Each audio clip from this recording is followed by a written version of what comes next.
आपका ऑफिस है, आप मैनेजर हैं, आप सीईओ हैं या फिर आप स्टूडेंट हैं।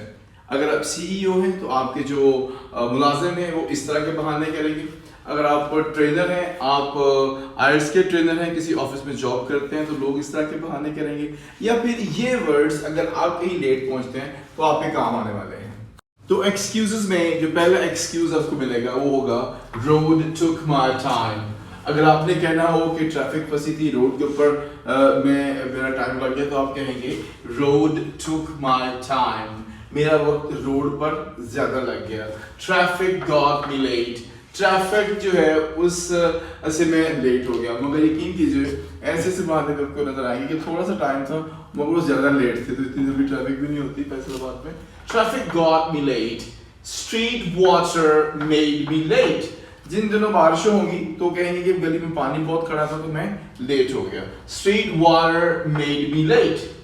Petrol problem dear sir, petrol ही नहीं मिल रहा तो petrol problem dear sir. Petrol got finished, मेरी मोटरसाइकिल का या गाड़ी का पेट्रोल ही फिनिश हो गया था। तो पेट्रोल अंग्रेजी में पेट्रोल होता, पेट्रोल अंग्रेजी में नहीं होता। Petrol got finished. Motorcycle got flat, motorcycle ही पंचर हो गई। हालांकि उन्हें कहना चाहिए कि टायर गॉट फ्लैट, कि जो टायर है वो फ्लैट हुआ था। और भी बहुत से बहाने हैं मगर इस वक्त इतने ही।